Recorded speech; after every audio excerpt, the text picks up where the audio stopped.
Her kan du få en vejledning til, hvordan du kan søge i eDoc. Der er fokuseret på fritekstsøgning og på søgning i indholdsfortegnelser. Du kan søge uden at være logget på, men visse opgaver kræver, at du er logget på. Der vises også, hvordan du læsekvitterer et dokument. På skrivebordet på din arbejds-PC finder du eDoc-ikonet. Klik på den, og du åbner eDoc. Du kan også åbne eDoc fra en hvilken som helst PC i verden via internetbrowser, hvor du i adresselinjen skriver det viste link. eDoc åbner op til denne side. De 2 faneblade, dokumentsamling og søgning, giver adgang til at finde dokumenter i hele Region Midtjylland på forskellige måder. Felterne på siden tjener til, at du kan indsnævre søgningen både for det område, du vil se, hvilken dokumenttype du ønsker, og du kan angive søgemetode, og du kan afgrænse, hvor mange hits du vil se på en side.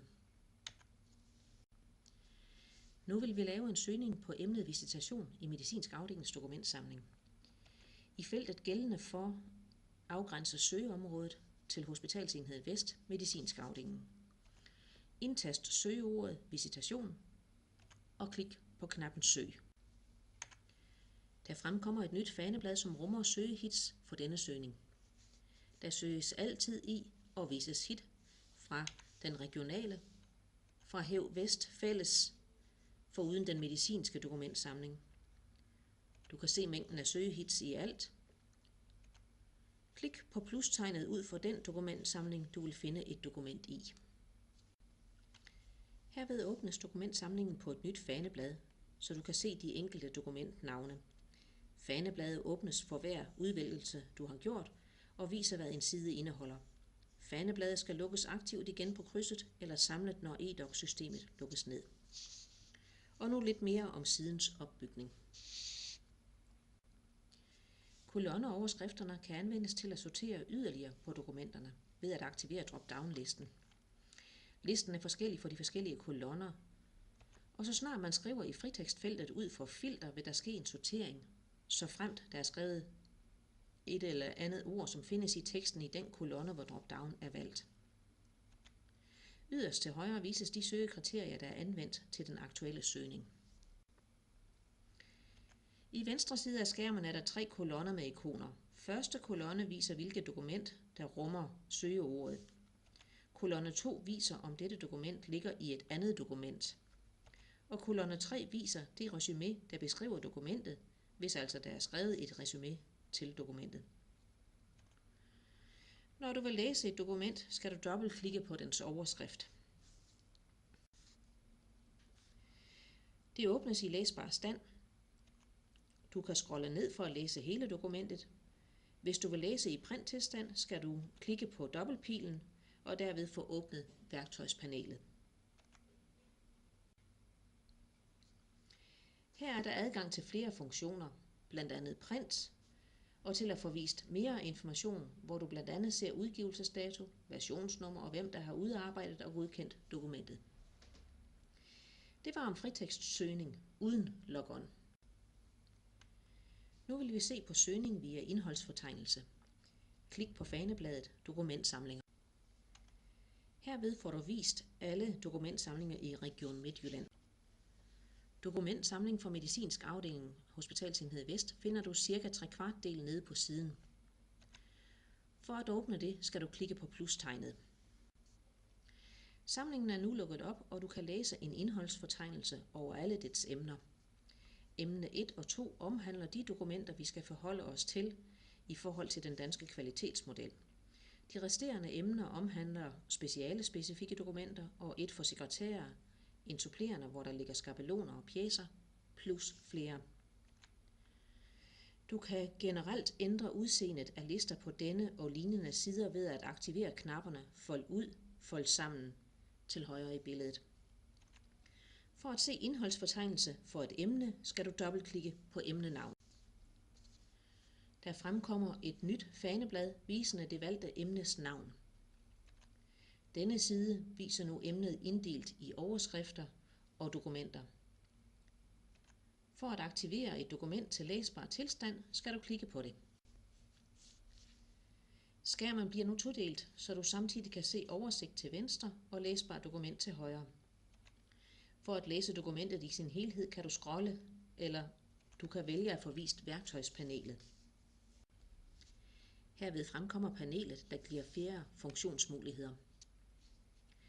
Nu har vi set på, hvordan du kan fritekstsøge plus læse dokumentsamlingen uden at være logget på.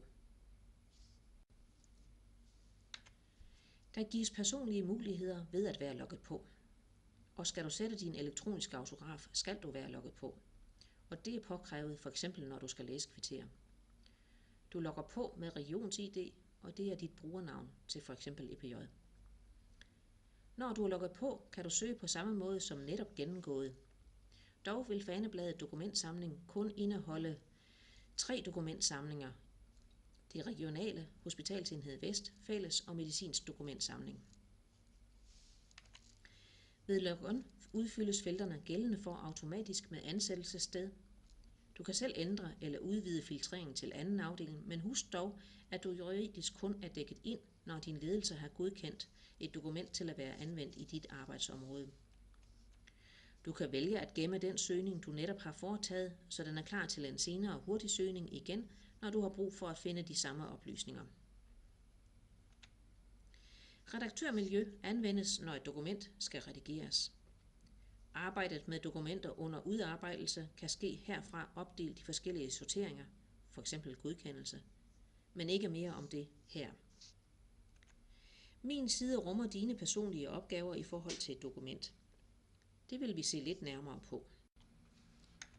Klik på ikonet Min side for at åbne en side, der giver dig et overblik over de til dig tildelte opgaver, som kræver elektronisk signering.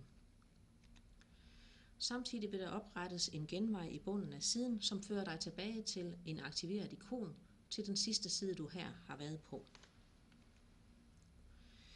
I denne visning har jeg allerede valgt medicinsk afdeling og under overskriften Læs sekvittering.